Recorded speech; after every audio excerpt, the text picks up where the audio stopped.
Okay, people, we're back. I wanted to show you. I have a '62 Mercury convertible that, as you can see, is in for some repairs. And I got it from a good friend of mine.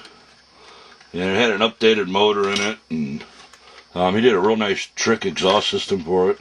So I'm going to try to incorporate that with the new motor. We'll kind of hold. There we go. Did a really nice job with everything overall. Just at the post office, broke the windshield frame, and I'm gonna have to look for glass for it, but that gives you an idea of what I have in a '62 lineup. Kind of weird. I got a lot of Mercuries a while back, like in January, and this should be another Monterey, and it looks like it has a Starliner chassis in it, which is a '60. So that's going to be a fun project to get to. But I need to find a hood like this. It says Mercury across the front. Because my hardtop doesn't have a hood. So maybe, you're digging around and maybe you can find one for me. Let me know. And on that note, I also have a 1961 Mercury convertible.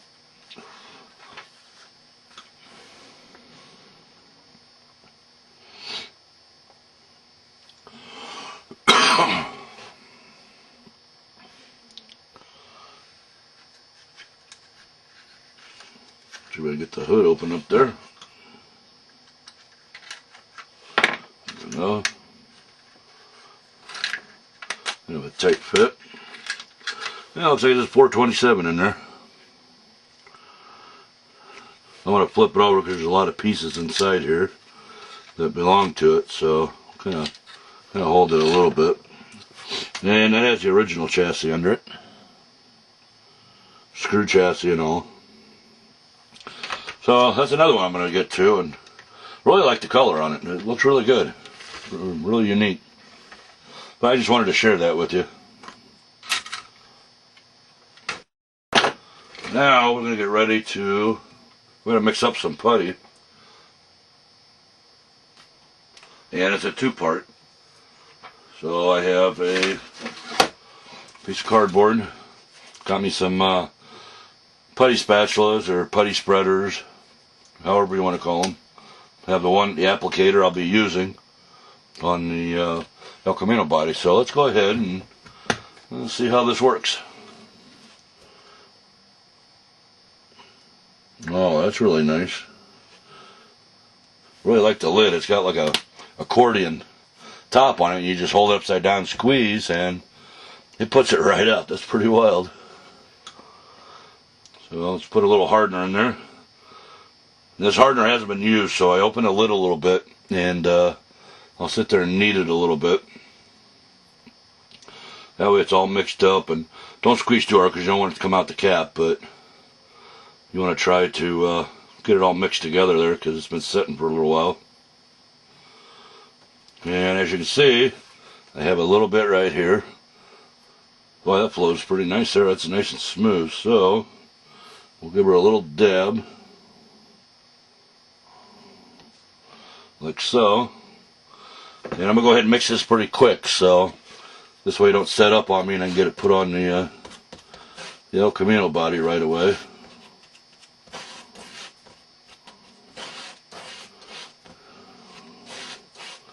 Wow, this stuff's like working with water.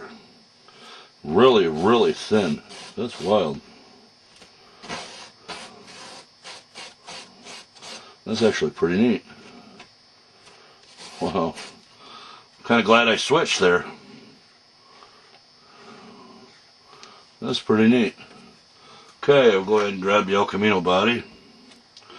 Grab a little off the plate here.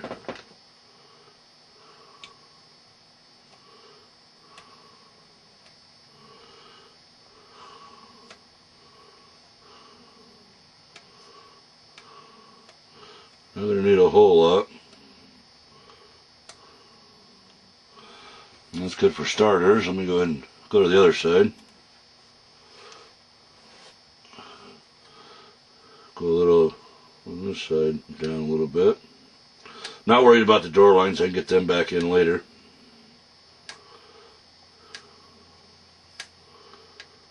And we're going to try to hide the lower door lines on the piece that I put in. Wow, this stuff is really nice.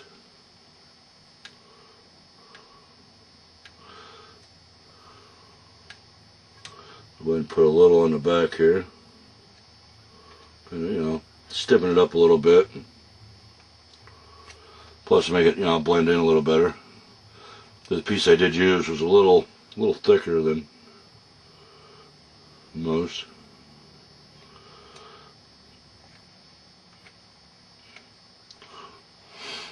There's that. Now, I do have a spot on the passenger side where the door is. I don't know if you'll be able to see it, but right underneath the C-pillar, I have a little opening there. So what I want to do is, I want to grab a little extra of this putty, and you go on the back side, don't go on the front side. And I'm going to try to push it through. Not real easy to do, but it's better than having putty all over the front, and then you have to sand it all off. And oh yeah, she's starting to set up now. There we go. And as you can see, I pushed it through a little bit. So when that sets up, I can knock it down a little bit, and when I go put the door line back in, it just blends in. Okay, there's the first putty work. This is actually the first time using this, so we'll see how she works later on. So I'll probably have to sand her a little bit, and you know, I'll probably have to add a fine tune, you know, add a little more down the road. But on that note, we're going to go ahead and we're going to stop this for the day. But I just wanted to update y'all, and I'm probably going to use super glue to fill that in because it's such a small area right at the top of the vent post. So I'm going to give it another dab of super glue there, and it's going to be chrome, so as long as it's smoothed out, it'll look just fine. You'll never know it's there. Okay, people. Well, I hope you enjoyed this installment of little body work, little 101, little how-to there, and hopefully I explained it to you, you know, a little clearer there this time.